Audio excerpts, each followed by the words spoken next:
Hello friends, welcome back KPS show channel நண்பர்களே. இன்றைக்கி இந்த வீடியோவில் மிக முக்கியமான எச்சரிக்கையான ஒரு ஜோதிட தாள்களை தான் இப்போ இந்த வீடியோவில் அதிரடியாக பார்க்க போகிறோம். அதிரடியாக பார்க்குறதுக்கு முன்னாடி எதை பற்றிய ஜோதிட தாள்களை பார்க்க போகிறோங்கிறத ஃபஸ்ட்டு தெரிஞ்சுக்குங்க.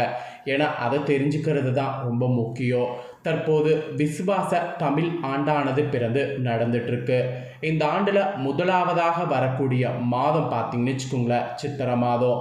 இந்த சித்திரை மாதத்தில் கிரகநிலைகள் அமைந்த அடிப்படையில் ஒவ்வொரு ராசிக்காரங்களுக்கும் தலைவிதி மாறும். அப்படி மாறக்கூடிய தலைவிதியை அந்தந்த ராசிக்காரங்க தெரிஞ்சு பலனடையணுங்கிறதுனால ஒவ்வொரு ராசிக்கும் என்ன தலைவிதி மாறும் அப்படிங்கிறத ஷேர் பண்ணிகிட்ருக்கேன். அதில் இன்றைக்கி இந்த வீடியோவில் மகர ராசிக்கார நேயர்களுக்கு ஷேர் பண்ண போகிறேன். மகர ராசியில் பிறந்த நேயர்கள் அத்தனை பேரும் இந்த ஒரு வீடியோவை ஸ்கிப் பண்ணாமல் பாருங்கள். கிரகநிலைகளில் ஏற்படக்கூடிய மாற்றங்களால் உங்களோட ராசிக்கு என்ன நடக்குங்கிறத தெரிஞ்சு பலனடைங்க. ஆக்சுவலி இந்த சித்திரை மாதத்தில் சூரியன் மேச ராசியில் பயணம் செய்வார். அதனால் இது மேச மாதம் என்றும் அழைக்கப்படும். சித்திரை மாதத்தை பற்றி சொல்லணுன்னா இந்த முதல் மாதம் ரொம்ப சிறப்பான மாதம். எப்பயுமே ஆண்டு ஆரம்பிக்கக்கூடிய முதல் மாதம் நல்ல மாதமாக அமையணும்னு சொல்லி நிறைய ஆன்மீக ரீதியான விஷயங்கள் நாம் ஃபாலோ பண்ணணும். அதில் ஃபஸ்ட்டு ஃபாலோ பண்ண வேண்டிய விஷயம் என்னென்னா சித்திரையில் வரக்கூடிய திதிகள் தான். சித்திரையில் வரக்கூடிய ஒவ்வொரு திதியறிந்து நாம் செயல்படணும். அதுதான் சித்திரையில் நாம் ஃபஸ்ட்டு பண்ண வேண்டிய விஷயமே. ஸோ சித்திரையில் நமக்கு கிரகநிலைகளால் நம்மளோட ராசிக்கு என்ன நடக்குது அப்படிங்கிறத தெரிஞ்சு அதற்கேற்ப நடந்து பலன் பெறுங்க. உங்களோட ராசிக்கு ஃபஸ்ட்டு பார்த்திங்கன்னு வச்சுக்கோங்களேன், கிரகநிலைகள் எப்படி அமைஞ்சிருக்குங்கிறத ஷேர் பண்ணுறேன். அதற்கு பிறகு கிரகநிலைகளால் உங்களோட ராசிக்கு என்ன நடக்குங்கிறத ஷேர் பண்ணுறேன். ஆக்சுவலி நம்ம வாழ்க்கையில் நடக்கக்கூடிய எல்லா நல்லது கெட்டதுகளுக்கு காரணமே நவக்கிரகங்கள் தான். இதை ஆரம்பத்தில் நம்பாமல் இருந்தாலும் இப்போ எல்லாருமே ஜோதிடத்து மேலே அதிக நம்பிக்கை வைத்திருக்கோம். அதற்கு காரணம் என்னென்னா அபிகா சிறுவர் தான். அபிகா சிறுவர் கணிச்ச எல்லா கணிப்புகளும் நடந்ததுனால இப்போ எல்லாருக்குமே ஜோதிடத்து மேலே நம்பிக்கை வந்துருச்சு.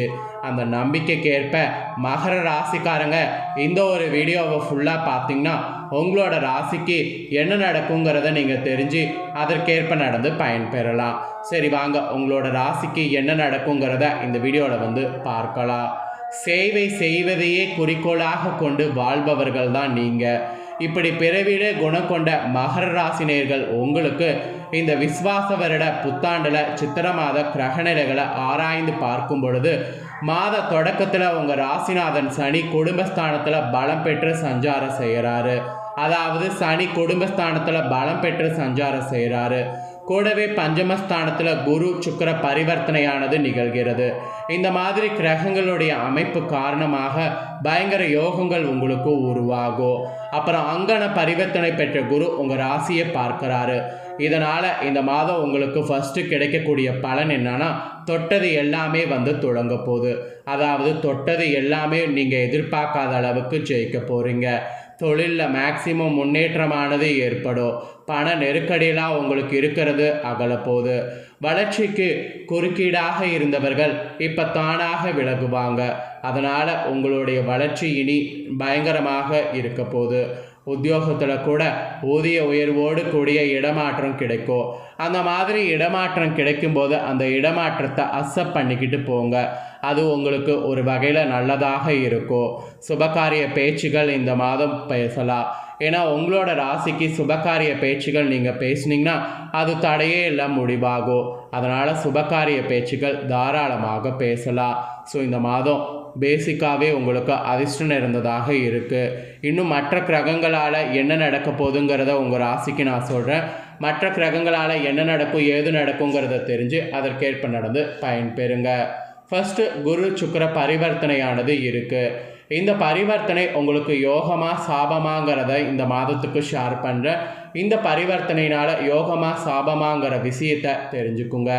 சித்திரை 1ஆம் தேதி முதல் 27ஆம் தேதி வரை குரு சுக்கிர பரிவர்த்தனையானது இருக்குது.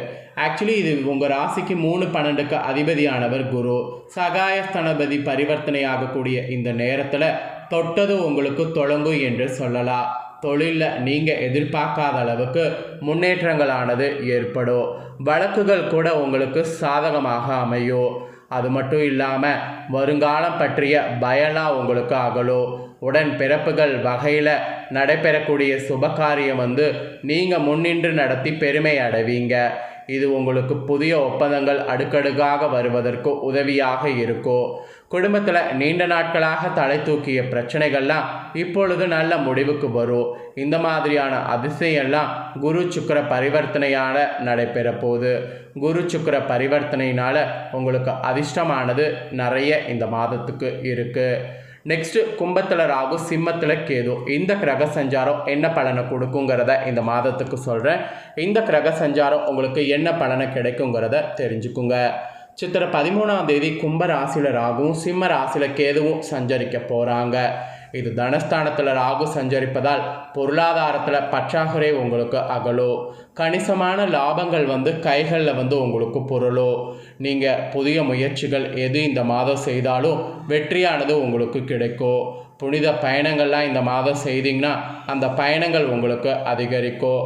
அஷ்டமத்தில் கேது வர்றதுனால அலைச்சல் கொஞ்சம் அதிகரிக்கும். அப்படி அலைச்சல் அதிகரித்தாலும் அதை நீங்கள் கொஞ்சம் குறைத்துக்கிட்டிங்கன்னா நல்லது. அதிக பொறுப்புகளை மேலதிகாரிகள் உங்களிடம் ஒப்படைப்பாங்க. எதையுமே நீங்கள் செய்யும்போது உங்கள் மேற்பார்வையில் வைத்துக்கொள்வது நல்லது. யாரை நம்பி எதையும் பண்ணக்கூடாது. அப்புறம் பயணங்களால் அலைச்சல் ஏற்படுமோ தவிர ஆதாயம் குறைவாக கிடைக்கும். அதனால் பயணங்கள் மேற்கொள்வதை தவிர்த்துக்குங்க. வெளிநாடு சென்றவர்கள் நீங்கள் சொந்த ஊர் திரும்ப முடியாமலும் சொந்த ஊரில் இருக்கிறவங்க வெளிநாடு செல்ல எடுத்த முயற்சிகளில் தடைகளும் இந்த மாதம் ஏற்படும். அதெல்லாம் இந்த மாதம் ஒத்தி வைத்துக்குங்க. இக்காலத்தில் ராகு கேதுகளுக்குரிய சிறப்பு வழிபாடுகளை செய்திங்கன்னா யோக பலம் பெறுவதற்கு வாய்ப்பு இருக்குது. அதனால் யோக பலம் பெறுவதற்கு பரிகாரம் இந்த மாதத்துக்கு செய்திடுங்க. இந்த ராகு கேதுவுடைய சஞ்சாரத்தினால இந்த மாதிரியான பலன் இந்த மாதம் உங்கள் ராசிக்கு கிடைக்கும் என்பது குறிப்பிடப்பட்டிருக்கு. நெக்ஸ்ட்டு மேசத்தில் புதன் சஞ்சாரம். இது என்ன மாதிரியான பலனை உங்களுக்கு கிடைக்க செய்யுங்கிறத சொல்கிறேன், நோட் பண்ணிக்கோங்க. சித்திரையுடைய 17ஆம் தேதி மேச ராசிக்கு புதன் வராரு. அங்கே இருக்கக்கூடிய சூரியனோடு இணைந்து புத ஆதித்ய யோகத்தை உருவாக்குறாரு. ஆக்சுவலி இது உங்கள் ராசிக்கு 6, 9 ஆகிய இடங்களுக்கு அதிபதியாக புதன் வராரு. அவர் அஷ்டாதிபதியோடு இணையக்கூடிய இந்த நேரம் நல்ல நேரமாக இருக்குது. விபரீத ராஜயோக அடிப்படையில் நல்ல சம்பவங்கள் இந்த மாதம் ஏராளமாக தடையே இல்லாமல் நடைபெறும். நீங்கள் தேர்ந்தெடுத்த களம் எதுவாக இருந்தாலும் அதில் வெற்றியானது உங்களுக்கு கிடைக்கும். அரசு வேலைக்கு முயற்சி செய்யக்கூடிய உங்களுக்கு அது கைகூடும். இந்த மாதிரி பாசிட்டிவான பலன் மேசத்தில் புதன் சஞ்சாரத்தினால கிடைக்கும் என்பது குறிப்பிடப்பட்டிருக்கு. நெக்ஸ்ட்டு மிதுனத்தில் குரு சஞ்சாரம். இது என்ன மாதிரியான பலனை உங்களுக்கு கொடுக்குங்கிறத ஷேர் பண்ணுறேன். இது என்ன மாதிரியான பலன் உங்களுக்கு கிடைக்குங்கிறத தெரிஞ்சுக்குங்க. சித்திரையுடைய 28ஆம் தேதி மிதுன ராசிக்கு குரு வராரு. அவருடைய பார்வை பதியக்கூடிய இடங்கள் இனி புனிதம் அடைகிறது. எனவே குடும்ப ஒற்றுமை உங்களுக்கு இந்த மாதம் பலப்படும். உடன் பிறந்தவர்களால் நன்மைகள் உங்களுக்கு உண்டாகும். அதிகார பதவியை எதிர்பார்த்து காத்திருக்கக்கூடிய உங்களுக்கு அது கைகூடும். கூட்டு குடும்பத்தில் ஏற்பட்ட பிளவுகள்லாம் அகலும். உங்களுக்கு பொது வாழ்வில் கூட சாதனை படைக்கக்கூடிய நேரமாக இந்த மாதம் இருக்க போகுது. தொழில் சூடு பிடித்து வெற்றியானது கிடைக்கும். நல்ல சம்பவங்கள் நாளும் நடைபெறும். நாடு மாற்றம், வீடு மாற்றம் இனிமை தரும். ஸோ ஒரு இதில் உங்களுக்கு அந்த மாற்றம் இருக்காதுன்னு சொன்னேன். சித்திரை 28ஆம் தேதிக்கு மேலே மாற்றம் இருக்கும். ஸோ பரிகாரம் செய்து பயன்பெறுங்க. பொது வாழ்வில் இருக்கக்கூடிய உங்களுக்கு நட்பால் நன்மை உண்டு. தொழில் வியாபாரம் செய்பவர்களுக்கு தொல்லை தந்தவர்கள் விலகுவாங்க. உத்தியோகத்தில் இருக்கிறவங்களுக்கு ஊர் மாற்றம் தேடி வரும். கலைஞர்களுக்கு கௌரவம் உயரும். மாணவிகளுக்கு மதிப்பெண் உயர ஆசிரியர் வழிகாட்டுவாங்க. அந்த வழிகாட்டுதலுக்கு ஏற்ப செயல்படுங்க. பெண்களுக்கு பிரச்சனையிலிருந்து விடுபட்டு நிம்மதி கிடைக்கும். பொருளாதார நிலை திருப்தி தரும். மொத்தத்தில் இந்த மாதம் உங்களுக்கு ஏற்றிறக்கமாக இருக்கும். பேலன்ஸ் பண்ணி கொண்டு போங்க. உங்களுக்கு அதிர்ஷ்டகரமான நாட்கள் இந்த மாதத்துக்கு ஆங்கில தேதிப்படி பார்த்திங்கன்னா ஏப்ரலில் 15, 17, 20, 22, மேலே 8, 9, 13, 14. அதே போல் உங்களுக்கு மகிழ்ச்சி தரக்கூடிய அதிர்ஷ்டகரமான நிறம் பார்த்திங்கன்னா ஆனந்த நீலம். ஸோ இதுதான் உங்களுக்கு முழு பலனாக பார்த்திங்கன்னு வச்சுக்கோங்களேன் குறிப்பிடப்பட்டிருக்கு. குறிப்பிடப்பட்டதை தெளிவாக இந்த வீடியோவில் உங்களுக்கு நான் ஷேர் பண்ணிட்டேன். உங்களுக்கு ஷேர் பண்ணதை நீங்கள் தெளிவாக இந்த வீடியோவில் தெரிஞ்சிருப்பீங்க. ஸோ தெரிஞ்சதுக்கேற்ப நடந்து பலன் பெறுங்க.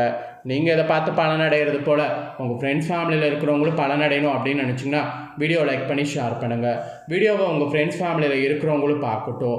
அவங்களும் அவங்களோட ராசி மகர ராசியாக இருந்ததுன்னா இந்த தாள்களை தெரிஞ்சு எதற்கேற்ப நடந்து பலனடையட்டும். ஸோ கண்டிப்பாக வீடியோ லைக் பண்ணி ஷேர் பண்ணுங்கள். உங்கள் ஃப்ரெண்ட்ஸ் ஃபேமிலியில் இருக்கிறவங்களும் பார்த்து பலனடையட்டும். நெக்ஸ்ட்டு நம்ம சேனலில் நிறைய வீடியோ போடப்படும். அதை எல்லாத்தையுமே உடனுக்குடனே தெரிந்து கொள்ள மறக்காமல் நம்ம சேனலை சப்ஸ்கிரைப் பண்ணி பெல் பண்ண ப்ரெஸ் பண்ணி சப்போர்ட் பண்ணுங்கள். வேறொரு வீடியோவில் சந்திக்கிறேன். தேங்க்யூ.